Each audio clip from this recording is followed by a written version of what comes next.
Hello Amélie, comment vas-tu? Je vais très bien et toi?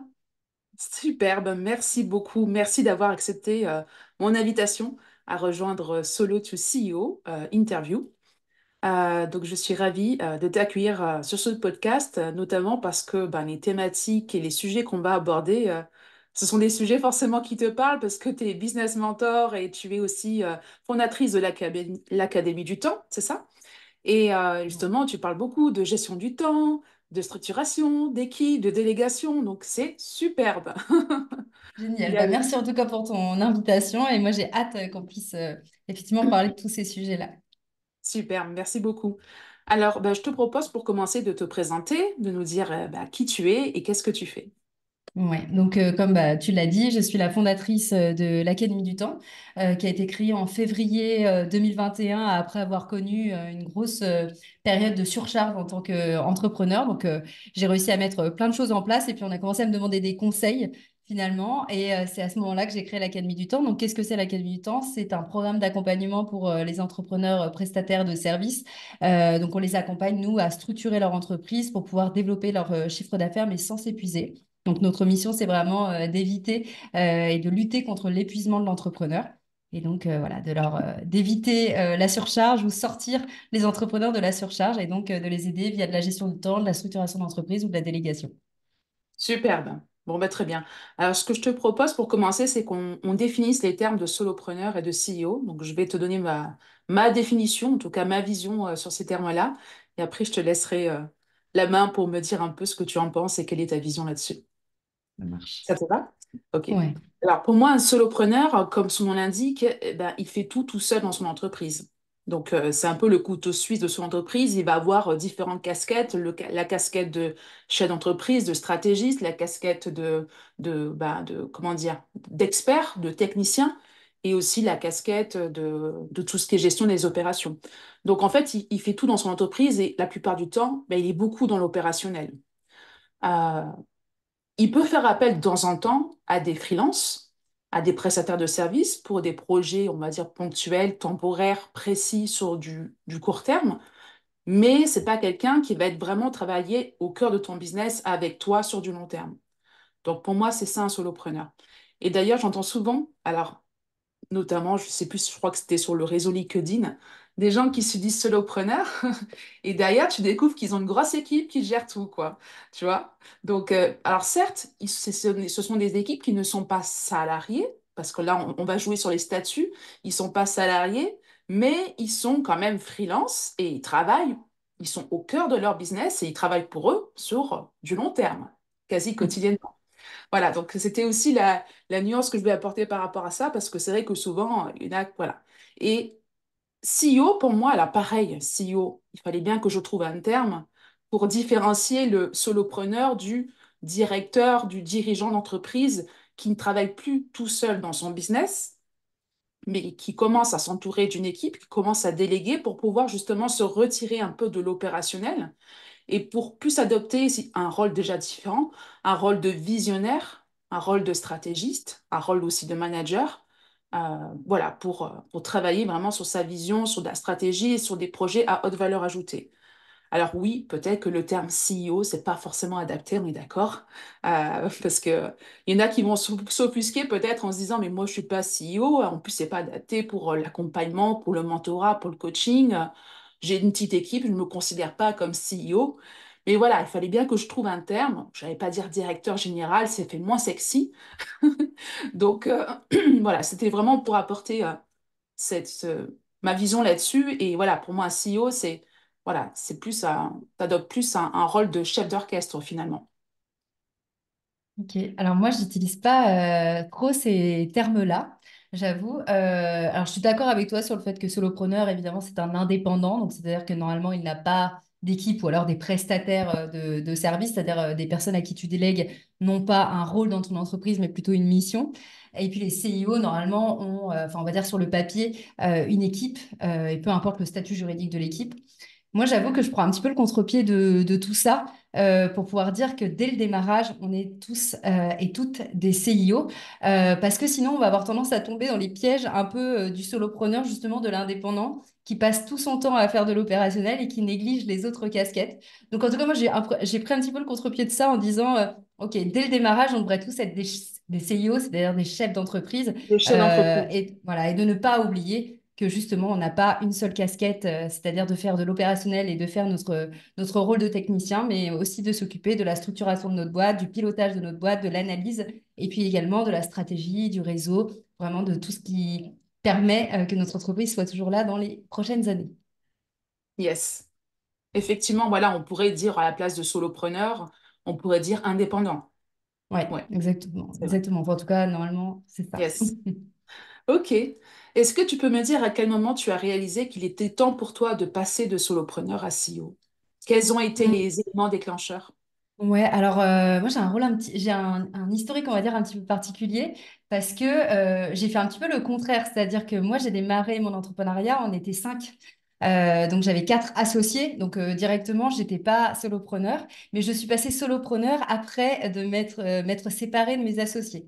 Donc on va dire que sur cette deuxième partie de mon entrepreneuriat où j'étais indépendante, j'avais déjà un petit peu dans ma tête cette idée de je ne suis pas, même si je suis indépendante, je ne suis pas simple indépendante, simple solopreneur. J'ai tout de suite vu que j'étais chef d'entreprise de par mon historique d'avoir eu quatre autres associés, d'avoir dirigé des boîtes de plusieurs millions d'euros, etc. Donc tout de suite, j'ai su qu'il fallait pas que je me comporte comme une simple indépendante, mais bien comme une chef d'entreprise. D'accord, superbe.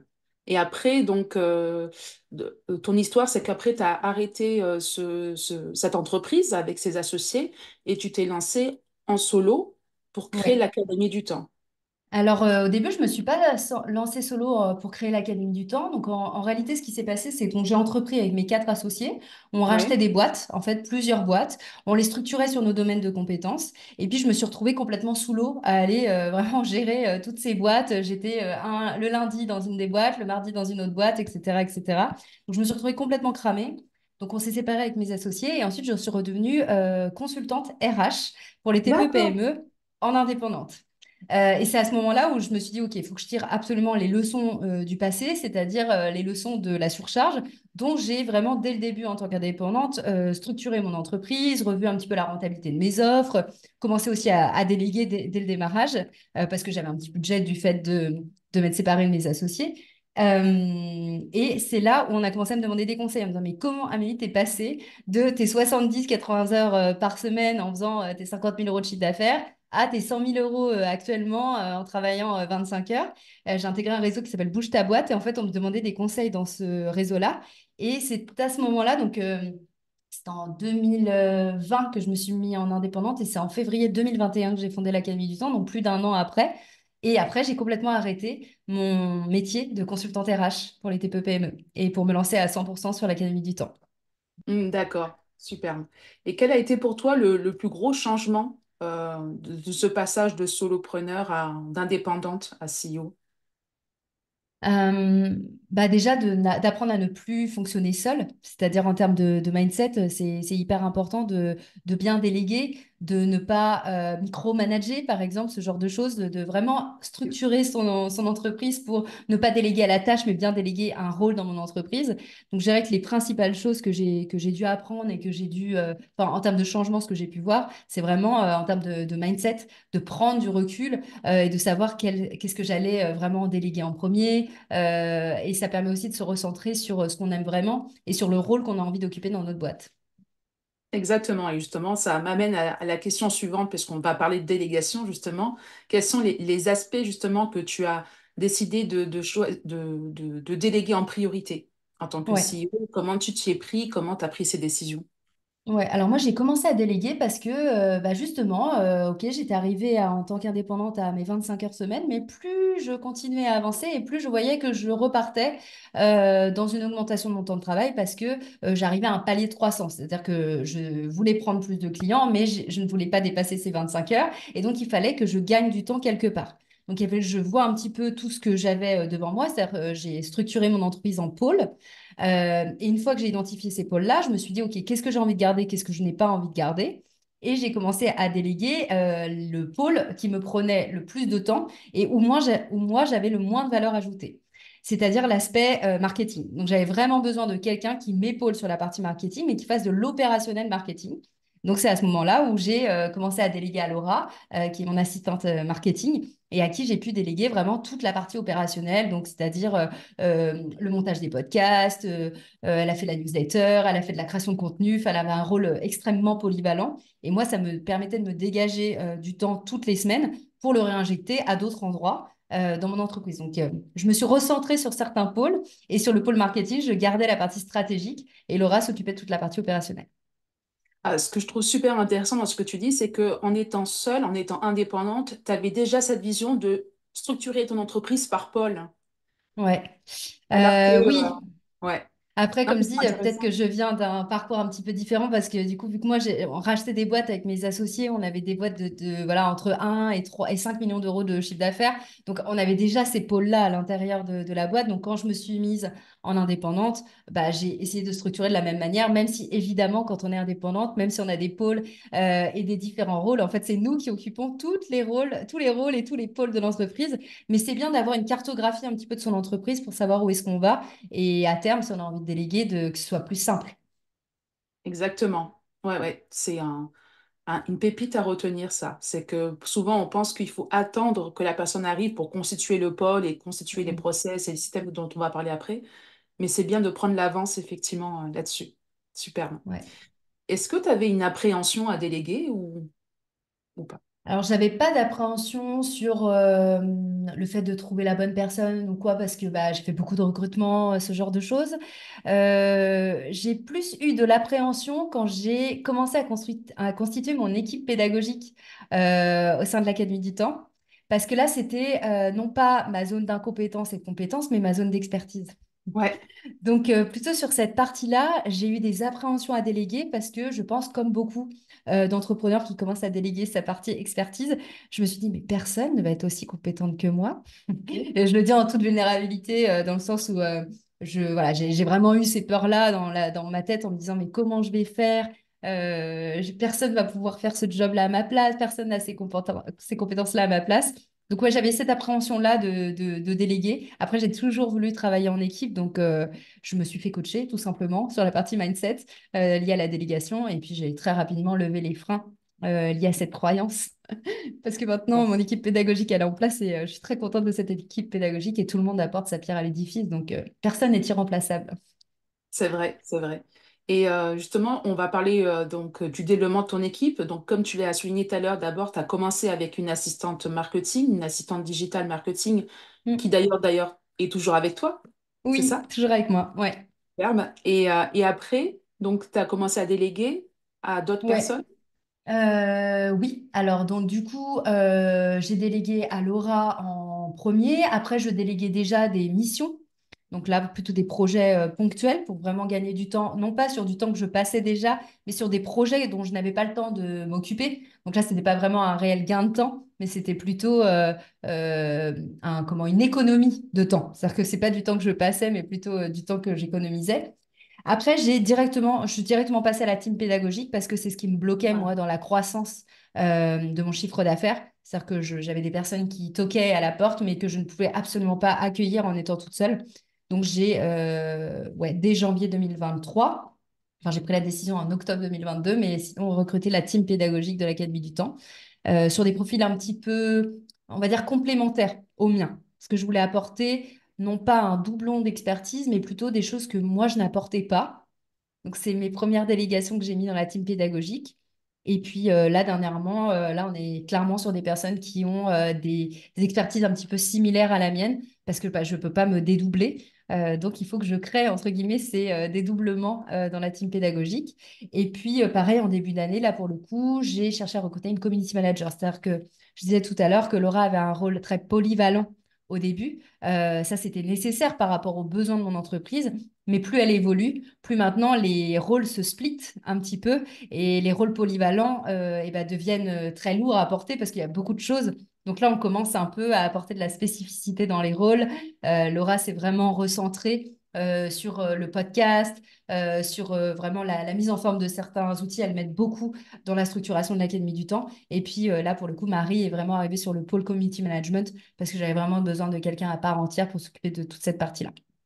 Et là, il y a Hmm, l'équipe au complet. superbe. Et comment tu as trouvé ces pépites? Quels étaient les principaux éléments que tu recherchais chez tes collaborateurs? Ouais, alors c'est important effectivement de savoir un petit peu ce qu'on recherche. Moi, j'avais fait déjà des fiches de rôle dans l'entreprise pour savoir, en termes de savoir, savoir-faire, savoir-être, ce que je recherchais. Non pas à titre de personne, mais plutôt à titre de rôle. Vraiment, quelle est la bonne personne pour le bon rôle. Donc ça, c'était un point qui était clé. Et après, j'avoue, j'ai pas trop galéré dans les recherches. Parce que bah, Marie, c'est une ancienne élève de l'Académie du Temps. Donc finalement, ça s'est fait Très assez souvent, ouais, naturellement. c'est vrai. Laura, c'est moi qui suis allée la chercher en faisant des recherches et en utilisant le bouche à oreille. Et après, Caroline, Clara et Mélanie, pareil, elles sont venues à moi. Donc, Ouais. j'ai pas eu à ce jour de gros processus de recrutement parce que j'ai eu, en tout cas aujourd'hui, des opportunités qui se sont présentées et ça matchait vachement avec le rôle que je cherchais à pourvoir, enfin le rôle que je cherchais à pourvoir dans la boîte. Ouais.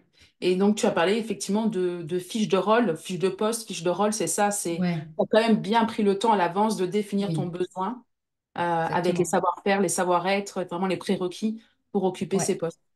Ouais, c'est indispensable. On a l'impression que c'est une perte de temps, mais alors pas du tout. Pour pas recruter au feeling, la pire erreur que vous pouvez faire, c'est de recruter au feeling. C'est important hein, de bien s'entendre avec la personne, mais recruter au feeling, vous en oubliez votre besoin. Donc moi, je dis fiche de rôle et pas fiche de poste parce que les personnes que j'ai dans mon équipe aujourd'hui ne sont pas salariées. Et donc, j'utilise pas le fiche de poste pour éviter la confusion. On est bien dans une collaboration d'égal à égal et il n'y a pas du tout de lien de subordination entre l'équipe et moi. Donc, ouais, bien préparer sa fiche de rôle avec tous les prérequis et vraiment être centré sur vos besoins. Et de savoir, moi j'aime bien identifier trois besoins différents et de savoir qu'est-ce qui va primer. C'est est-ce qu'aujourd'hui je cherche à augmenter mon chiffre d'affaires? Est-ce qu'aujourd'hui je cherche à gagner du temps? Ou est-ce qu'aujourd'hui je cherche une expertise? On pourrait se dire bah, les trois, bah oui et non. Ça peut être les trois, mais il y en a toujours un qui est prioritaire. Si jamais, bah là par exemple, Laura, en tant qu'assistante marketing, je cherchais à gagner du temps. Et si je n'avais pas gagné ce temps, je n'aurais pas pu augmenter mon chiffre d'affaires. Donc, mon objectif prioritaire, c'est pas augmenter mon chiffre d'affaires. Mon objectif prioritaire, c'était gagner du temps. Et ensuite, le rôle d'augmenter mon chiffre d'affaires reposait sur mes épaules et non pas sur Laura. Donc, mon objectif de délégation, c'était pas d'augmenter mon chiffre. D'ailleurs, aujourd'hui, en parlant de gestion de temps, aujourd'hui, tu travailles, alors, je sais plus, c'était une masterclass que j'avais vue, tu travailles pas plus de 25 heures, c'est ça, par Ouais, semaine? 25 heures. J'ai augmenté un petit peu ces derniers temps parce qu'il y avait pas mal de nouvelles personnes dans l'équipe, etc. Donc, je suis passée à 30 heures de temps de travail effectif. Mais sinon, ouais, d'habitude, je suis plus autour de 25 heures. Ah, superbe. Donc, le 25 heures, ça comprend tout, hein. C'est-à-dire le temps que tu Ouais, passes on va dire en mode CEO Day à travailler sur ton entreprise, mais aussi le temps, parce que tu m'as dit que as recruté une équipe pédagogique, mais toi, tu continues quand même à coacher, à intervenir dans la ouais. qualité du temps. Ouais, c'est important. Enfin, c'était important pour moi de me demander quel chef d'entreprise je voulais être. Il y a des chefs d'entreprise qui, justement, veulent se dégager à 100% de l'opérationnel et plus la boîte va grandir, veulent se dégager à 100% de ça. Moi, je me suis aperçue que j'adorais accompagner et que c'est quelque chose que je ne voulais pas forcément déléguer à 100%. Donc, j'ai toujours une part dans l'accompagnement et c'est pas quelque chose que j'ai envie de retirer.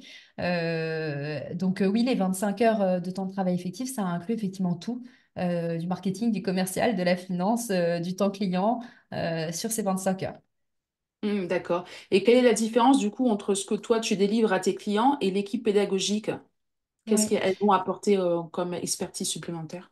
Ouais, alors bah, on a Clara qui est spécialisée en intelligence collective, donc s'occupe vraiment de tous les petits groupes et vraiment de les aider à trouver des plans d'action adaptés à leurs problématiques.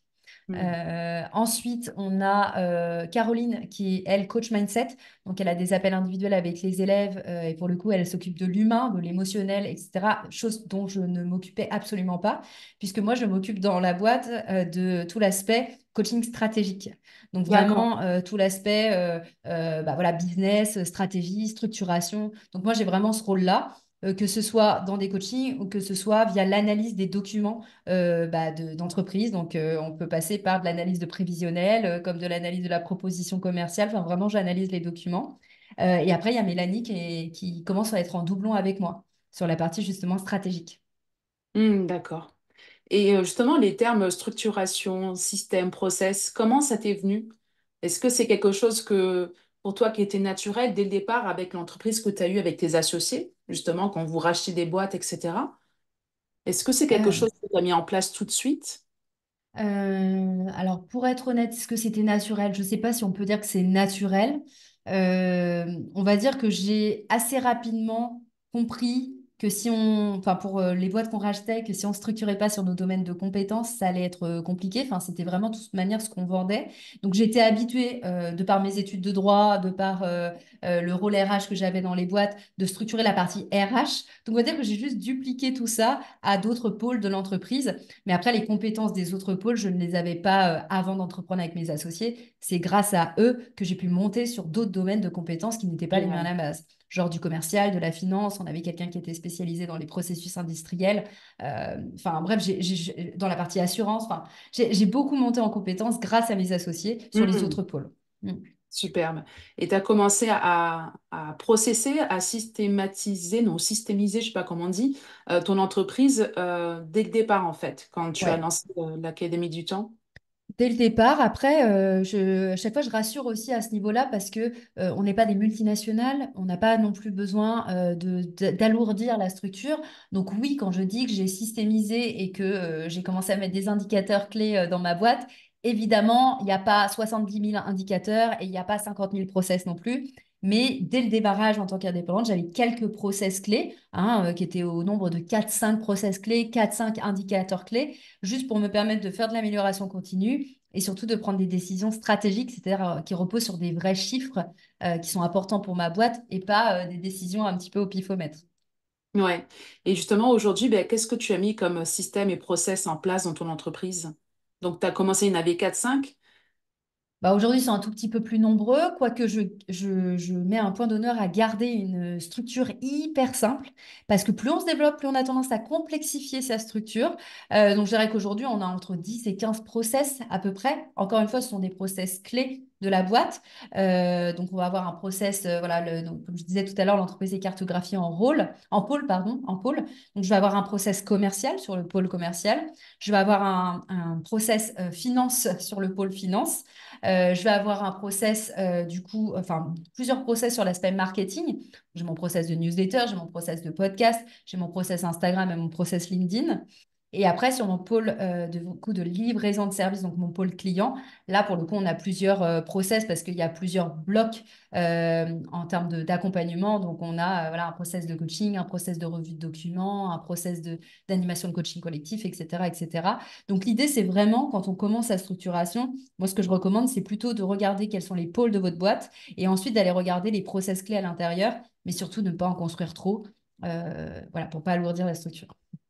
Exactement. Et dans chaque process, quand on met pas trop dans chaque pôle, tu vas mettre donc du coup ce que j'appelle des comment dire pour décrire les tâches, donc des vidéos, c'est ça. Tu vas les compléter par des vidéos, tutos pour Ouais, il y a toujours un pouvoir process déléguer. écrit, ça c'est indispensable. Si il n'y a pas de process écrit, on est dans de la modélisation, mais on n'est pas dans un process.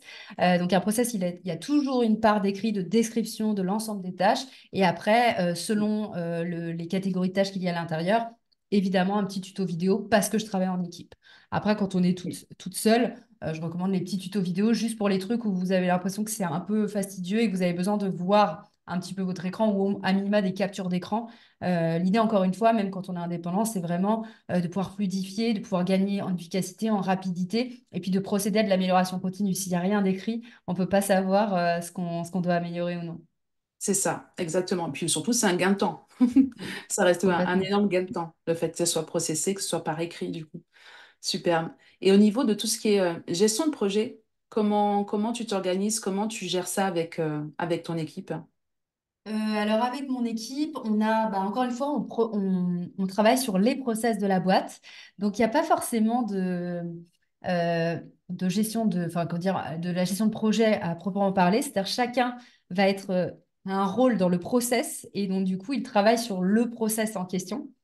Après, je dirais que c'est plutôt moi qui ai une partie gestion de projet sur mes objectifs stratégiques à moi. Et là, du coup, j'ai toute la description de OK, tout ce que je dois faire avec le temps que ça va me prendre, avec ma date limite de réalisation, avec la marge que je prends pour mon projet. Donc, on va dire que j'ai mon système un peu pour moi, parce que je fonctionne de mon côté. Et puis, il y a la partie équipe où là, ouais, comme je dis, chacun va travailler sur le process dont il a la charge. D'accord. Et donc chacun travaille sur ses process, mais ce que je veux dire, vous n'avez pas d'outils de gestion de projet comme Notion, comme Asana, Ah ClickUp? si, tout est D'accord. hébergé sur Notion. Donc, dans le process, on peut avoir une répartition, enfin, on a une répartition des tâches de l'équipe sur le process en question. Et c'est en ça où je dis tout le monde est sur le même process. Par exemple, si je donne l'exemple de mon process de podcast, et bah, du coup, Laura est avec moi sur le process de podcast. Donc, on a une répartition des tâches dans le process. On sait exactement quel temps ça nous prend, l'une comme l'autre. Et du coup, ça nous permet d'être beaucoup plus efficace et de gérer notre temps beaucoup plus efficacement. D'accord. Mais ce que je veux dire, c'est que vous n'avez pas de process, comment dire, transversal dans le sens où un seul, pardon, je parle de projet. Un seul projet peut être transversal et peut nécessiter l'intervention de chaque team, chaque personne selon ses compétences. Alors, pas pour le moment. J'ai pas de projet transversaux. Pour l'instant, chacun est bien relié à un process D'accord. et il n'y a pas de, pour l'instant, projet transversaux. Les projets transversaux, c'est moi qui les gère en solo. D'accord. Donc, après, quand je dis projet transversaux, ça dépend ce qu'on entend par projet transversaux. Si, par exemple, j'ai mon process de lancement, parce que je fais des lancements pour pouvoir remplir l'Académie du Temps. Et là-dessus, effectivement, il va y avoir plusieurs personnes qui vont intervenir. Mais encore une fois, c'est un process et tout le monde intervient sur ce process-là. Et il y a une répartition des charges des charges de travail et des tâches de l'équipe au sein même du process. Nous, c'est notre D'accord, ok. manière de fonctionner, voilà, Je de vois. vraiment plutôt fonctionner sur le process en question, plutôt que de faire vraiment des tableaux de gestion de projet ou des choses comme ça. Je vois très bien, parce qu'en plus, tu as donné l'exemple du lancement et c'était exactement ce à quoi je pensais. Voilà, Comme donc c'est projet en vrai, il y a des transversal. petites têtes, il y a des petites têtes vraiment sur qui va s'occuper de quoi. Donc on a le process tout décrit avec l'ensemble des tâches qui sont liées à ce process-là, avec la répartition des membres de l'équipe sur chacune des tâches et le temps que ça prend et la répartition des tâches dans le temps de chaque personne de l'équipe. Superbe. Génial. Est-ce que tu peux nous partager un peu les outils, les logiciels que tu affectionnes particulièrement et qui, pour toi, te semblent vraiment essentiels pour gérer et pour optimiser ton Ouais, alors entreprise? je ne sais pas si je suis la personne la plus compétente pour ça parce qu'à chaque fois, je sais que ça peut surprendre, mais je n'utilise pas beaucoup d'outils. Pour moi, l'outil, c'est genre un plus, mais si vous commencez à en avoir trop, c'est pareil, ça devient l'usine à gaz. Et moi, je pars du principe que plus c'est simple, plus on peut trouver facilement les erreurs, les difficultés et remonter à la source. Donc, j'ai pas énormément d'outils. Bon, j'utilise Notion, comme je l'ai dit. J'ai un Google Agenda, que ce soit pour mon organisation à moi, mais aussi pour les personnes avec qui j'ai besoin d'avoir la vue sur la vision de leur agenda. J'ai un Drive, ça c'est sûr pour pouvoir vraiment héberger tout ce que j'ai à héberger. Et après, en termes d'outils, on va dire c'est des outils plutôt techniques, d'un Zoom, d'un Calendly, etc. Mais de système IO pour pouvoir héberger ma formation. Mais en termes de structuration de boîte, de gestion du temps, moi c'est vraiment mon agenda, mon Drive et Notion, c'est tout. Superbe. Et pour justement la newsletter, la gestion des emails, tu passes par System.io? Tout est centralisé sur System.io, qui a effectivement ses limites, mais moi, je pars du principe que tant que je peux poncer le truc avec un seul outil, bah, je continue de le faire. Oui, Donc, c'est tout. ma formation est hébergée dessus, mes pages de capture, ma liste email, mes newsletters, vraiment, tout est sur System.io. C'est vrai. Et puis c'est un tout en un, donc Ouais, autant l'optimiser et l'utiliser pour toutes les fonctionnalités qu'il propose. exactement. Superbe. Alors tout à l'heure, tu as parlé d'outils d'indicateurs clés de performance, de KPI. Est-ce que tu peux nous partager un peu quels sont les KPI que tu as mis en place, ceux que tu affectionnes particulièrement? Ouais, alors c'est vrai que ça va dépendre de chacun, de l'activité de chacun. Moi, personnellement, j'ai beaucoup de KPI sur le pôle commercial. Donc, c'est-à-dire, vu que je fais des lancements, bah, j'ai besoin d'analyser absolument tout ce qui se fait d'un point de vue de lancement, c'est-à-dire le nombre d'inscrits à ma masterclass, le taux de show-up, ensuite le nombre d'appels déclenchés suite à ma masterclass, le nombre d'appels déclenchés suite à ma séquence email, enfin vraiment tous ces indicateurs clés. Et un qui peut être commun à tout le monde, c'est le nombre de ventes réalisées sur le nombre d'appels réalisés. Parce que des fois, on a tendance à vouloir chercher toujours plus, par exemple plus d'appels, plus d'inscrits, mais on aura toujours moins d'énergie à dépenser à faire mieux plutôt qu'à faire plus. Donc moi, je regarde vraiment tous mes stats à l'intérieur de mon tunnel pour regarder s'il n'y a pas des choses à modifier à l'intérieur de mon tunnel, parce qu'il y a des gros leviers à l'intérieur de ça, plutôt que d'aller chercher à faire plus. Donc je dirais que le plus d'indicateurs que j'ai, c'est sur la phase commerciale. Après, comme tout le monde, je vais avoir des indicateurs clés sur l'aspect visibilité. Donc, j'ai un plan média. Donc, pareil, je regarde un petit peu le nombre d'interventions que j'ai réalisées au cours du mois, ce que ça a pu m'apporter, que ce soit en termes de nombre d'inscrits à ma liste email, par exemple. Je traque, oui, mon nombre d'abonnés sur Instagram et sur LinkedIn, même si c'est pas l'indicateur qui nous permet de savoir comment on se développe. Mais par contre, moi, ça reste quand même un indicateur de dire si mes abonnés sont qualifiés. Évidemment que ça va entraîner une augmentation de mon chiffre d'affaires. Donc, je traque quand même cette métrique-là. Je traque le nombre d'inscrits à ma liste email tous les mois.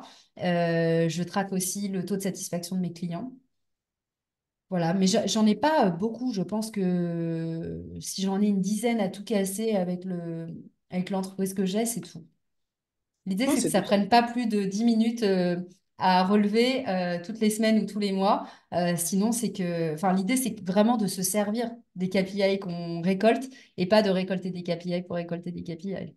Oui, c'est ça. Et Mm, puis ça reste un outil de pilotage aussi pour pouvoir prendre des décisions aussi par exactement. la suite.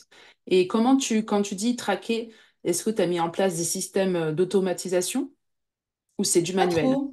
Pas Hmm. trop. Chacune des personnes membres de l'équipe remplit le relevé de KPI lié au process. Voilà. D'accord.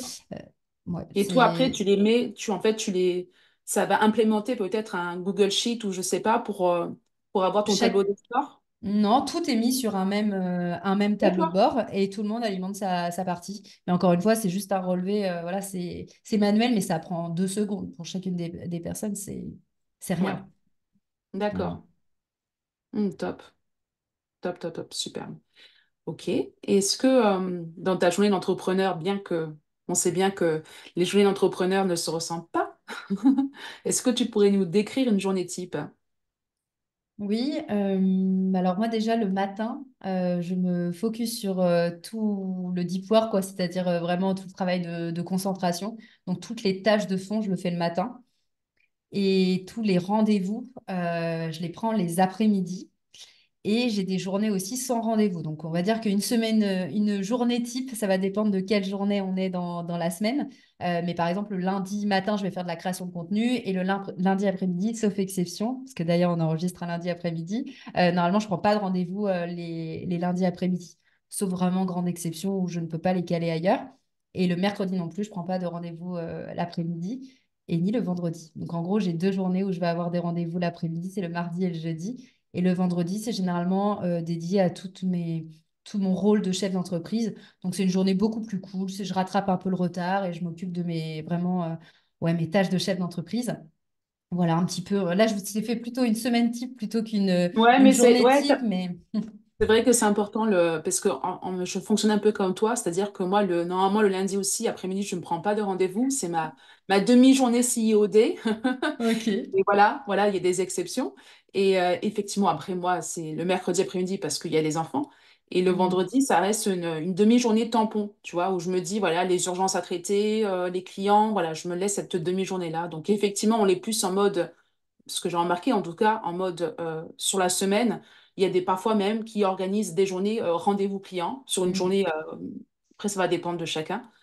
Et Ouais, ça va dépendre de l'énergie. En fait, ça dépend c'est beaucoup ça, de ça demande beaucoup. l'activité, ça dépend de l'énergie, ça dépend de l'environnement personnel et familial. C'est important d'avoir des semaines types qui soient adaptées à tout ça. Moi, je C'est sais que je ça. peux pas prendre de rendez-vous le, comment, le matin parce que c'est vraiment là où je suis le plus efficace. Et par contre, l'après-midi, c'est là où souvent, même en début d'après-midi, j'ai le coup de barre. Donc, je peux absolument pas placer de tâches vraiment de fond sur ces créneaux-là. Donc, je préfère prendre des rendez-vous. Au moins, je sais que je vais pas m'endormir. Ouais, voilà, moi aussi, je fonctionne comme toi, effectivement, deep work le matin et plutôt les rendez-vous dans la mesure du possible les après-midi. Après une petite sieste quand même pour pouvoir me recharger. Ouais, tu as bien raison. Superbe. Et est-ce que tu peux nous définir bah, comment toi tu définis ton rôle au sein de ton entreprise? Alors, mon rôle, tu veux dire d'un point de vue de ce que je fais à l'intérieur aujourd'hui, de ma Voilà, boîte? pas. Ouais, avec ton équipe, etc. Comment tu te définis? Ouais, bah, comment je me définis, comment je me définis? On a toujours un rôle un peu transversal quand on est chef d'entreprise. Donc, je m'estime chef d'entreprise. Après, j'ai un rôle de chef d'entreprise un peu hybride, c'est-à-dire que, comme je disais tout à l'heure, je ne veux pas me dégager à 100% de cet aspect opérationnel parce que j'aime toujours T'aimes ça? l'accompagnement. Et je ne veux pas avoir des personnes qui managent, c'est-à-dire je ne veux pas avoir de personnes qui soient entre moi et l'équipe parce que j'aime être au contact de l'équipe. Donc, je sais que j'ai un rôle un peu de chef d'entreprise hybride, c'est ce que moi je dis toujours à l'équipe, parce que j'aime bien avoir un pied dans la stratégie et dans la structuration, parce que c'est ce que j'aime, mais aussi un pied dans l'accompagnement. Et après, tout le reste où je m'estime pas compétente ou pas experte, là, pour le coup, je délègue et je construis l'équipe qui va bien au service de ma vision. Superbe. Très bien. Et au niveau de justement la partie purement opérationnelle, ça représente combien de temps dans ton agenda quand tu délivres à tes clients? Ah, quand je délivre à mes clients entre les coachings individuels et puis les revues de documents que je fais, on est à peu près à 6 heures par semaine. D'accord. Voilà. Tout le Ok. reste est dédié à de l'opérationnel, mais qui ne me rapporte pas d'argent. Donc, Oui. c'est-à-dire, enfin, en tout cas, pas directement, du marketing, du commercial, de la finance. Et après, le rôle stratégique et de structuration. Ok, super. Très bien. Est-ce que tout à l'heure, tu as parlé un peu des challenges mindset que tu as dû mais on n'est pas trop rentré dans le détail. Est-ce que tu peux nous dire justement c'est quoi les plus gros challenges mindset que tu as eu à surmonter pour aujourd'hui faire ce que tu fais au quotidien en tant que chef Ouais, d'entreprise? oh, il y en a eu tellement. Il y a eu la peur de me retrouver de nouveau en surcharge parce que c'est quelque chose que j'avais connu. J'ai eu peur de la croissance, c'est-à-dire que ça m'éloigne de ma famille, par exemple. J'ai vraiment eu peur de ça, de me retrouver complètement déconnectée. J'avais peur de gagner de l'argent. En fait, je me retrouvais toujours plafonnée à un certain stade. J'ai eu peur d'insatisfaire mes clients, donc c'est des challenge mindset que j'ai dû lever parce que quand on va chercher de la croissance, on a un nombre de clients plus important et donc il peut y avoir de l'insatisfaction qui se génère. Alors, j'ai pas eu beaucoup d'insatisfaction, j'en ai même eu, je dirais même quasiment nullement parce que j'ai même pas d'exemple à donner, mais j'ai eu cette peur de me dire si je vais chercher plus de croissance, je vais insatisfaire une partie de mes clients. Donc, j'avais peur que les résultats soient moins importants, par exemple, en ayant plus de clients, ce qui s'est avéré faux. À quoi j'ai dû faire face encore? La peur des critiques, parce que pareil, plus on est exposé et plus on peut avoir des personnes qui nous aiment bien, mais aussi des personnes qui nous aiment moins. C'est OK, mais Faut l'accepter. c'était aussi un challenge, ouais. Oh, il y en a plein, hein, je dirais que même c'est sans fin en fait. On en a au début, puis on en a au milieu, puis on en a plus on évolue et plus on en a aussi. Donc moi je dirais que c'est sans fin et c'est important de travailler là-dessus parce qu'on Mm. peut très vite s'auto-saboter ou ne pas mettre en place les bonnes actions C'est parce ça. qu'on rencontre des challenges un petit peu émotionnels. Et pour lever justement tous ces challenges, est-ce que tu t'es fait accompagner ou est-ce que tu as réussi à surmonter tout ça toute seule? Non, honnêtement, je pense que personne ne peut surmonter ça toute seule, vraiment. Pour moi, il faut se faire accompagner. Moi, je suis accompagnée à l'année. Tout le temps, tout le temps. J'ai toujours quelqu'un à qui je peux parler de ça et me faire coacher. Et ça, c'est ça qui me permet de passer les plus grands caps. Je fais de la PNL aussi. Je pense que c'est aussi important si on en ressent le besoin d'aller consulter un ou une psychologue. Enfin, vraiment, je pense que tous les aspects liés à la gestion de nos émotions, à tout ce qui peut se passer dans notre cerveau, c'est important de travailler dessus. Ouais, non, toute seule. Moi, j'aime bien dire quand on est dans son bocal, on peut pas lire l'étiquette. J'aime bien cette expression parce que Génial. on a besoin d'avoir des personnes qui nous aident à prendre du recul, à travailler sur nous, parce que la prise de recul qu'on peut avoir envers les autres, on ne peut pas l'avoir envers soi-même. C'est vrai. Superbe. Est-ce que tu es d'accord pour nous partager bah, justement quels sont tes désirs et tes objectifs pour cette année? Ouais, alors l'année 2024, ça va être l'année de la croissance, clairement. Donc, c'est vraiment ce que j'ai envie d'aller chercher. Pourquoi? Parce qu'il y a du sens pour moi derrière cette croissance. Donc, j'ai mis des objectifs aussi qui sont liés à des investissements professionnels, mais aussi à des choses personnelles que j'ai envie de mener. Notamment, une grosse envie de contribuer à ma manière dans des associations de lutte contre le cancer. Et ça, je sais que ça va faire partie aussi de mes objectifs 2024, d'aller chercher de la croissance, mais surtout de la rentabilité. Parce que bon, augmenter son chiffre d'affaires, c'est bien, mais c'est quand même mieux quand l'entreprise est rentable. Donc, d'aller chercher plus de rentabilité pour aller plutôt donner à des assos, augmenter ma rémunération, faire des projets personnels qui me tiennent vraiment à cœur. Donc, ça, c'est l'année 2024, d'un point de vue, on va dire, business. Mais c'est aussi l'année, moi, j'ai mis cette année comme mot-clé sérénité, parce que j'ai tendance à me mettre beaucoup de pression. Et en 2023, je me suis mis énormément de pression sur les épaules. Donc, j'ai décidé de me lâcher un peu la grappe cette année et de travailler là-dessus. Donc, ça va être un Super. petit peu mes envies. J'ai pas de lancement de nouvelle offre, j'ai pas de lancement. Moi, je suis vraiment team, on améliore continuellement et pas on ajoute. Donc, en 2024, je n'ai pas prévu d'ajouter quoi que ce soit. J'ai prévu d'améliorer tout ce que j'ai à l'intérieur de mon entreprise pour la faire performer. Superbe. D'ailleurs, ça me fait penser à quelque chose que je t'ai pas encore posé. C'est comment tu organises, comment tu structures tes objectifs sur l'année. Est-ce que tu utilises des méthodes comme la méthode EOS, tu sais, la méthode de pulsation trimestrielle avec une organisation par trimestre, par quarter, ou... Non, alors moi, je fixe mes objectifs à l'année. C'est-à-dire que je fais d'abord un diagnostic de mon entreprise, donc avec chacun des piliers. Ensuite, je mets des petites notes, donc ça me permet de déterminer les axes prioritaires de travail. Ensuite, je détermine, bon, j'ai toujours mon objectif de chiffre d'affaires, mais après, j'ai mes objectifs stratégiques qui est lié à mon diagnostic d'entreprise. Et en fonction des objectifs stratégiques, bah, il y en a qui vont être plus ou moins longs. Donc, il y en a qui vont durer 2 mois, il y en a qui vont durer 6 mois, il y en a qui vont durer toute l'année. Ce qui détermine la périodicité, c'est plutôt, bah, là, je pars en mode gestion de projet. Pour le coup, je vais décomposer absolument tout ce que je dois faire pour atteindre mon objectif, le temps que j'y passe, la marge, parce que bah, je vais forcément prendre, va forcément y avoir des semaines qui vont sauter parce que je vais avoir une maladie, j'en sais rien, des vacances. Donc, je prends ma marge et ensuite, ça me détermine ma date limite de réalisation. D'accord. Voilà. Superbe. Superbe. Donc, on a parlé des objectifs et maintenant, est-ce que tu veux nous partager ben, les challenges, les problématiques que tu souhaites relever dans la gestion de ton entreprise? Je dirais plus que en termes de challenge problématique. Alors, on en a, hein, j'ai des micro-challenges, des micro-problématiques tous les jours, comme beaucoup d'entrepreneurs. C'est comme gros challenge cette année, c'est plutôt de transmettre mon expertise aux membres de mon équipe sur la partie team pédagogique. Parce que là, ça va vraiment être un levier pour moi. C'est-à-dire que plus je vais chercher de la croissance et plus là, j'ai besoin, comme je disais, de me dédoubler. Sauf que j'ai une expertise à 360 et c'est pas toujours évident de trouver des personnes qui ont cette expertise à 360, qui ont vraiment un rôle, qui ont vraiment structuré des boîtes et pas qui s'inventent une expertise. Donc vraiment, j'ai un gros, gros challenge cette année de structurer cette expertise-là et de transférer mes compétences aux personnes que je recrute. Donc ça va être le challenge de 2024. Superbe. Et donc, tu prévois de recruter d'autres personnes dans ton équipe? Alors pour l'instant, déjà, solidifier celle-ci, on a encore une marge en termes de ce qu'on peut absorber avec l'équipe actuelle, parce qu'on est quand même quatre. Ouais, Donc voilà, pour l'instant, non.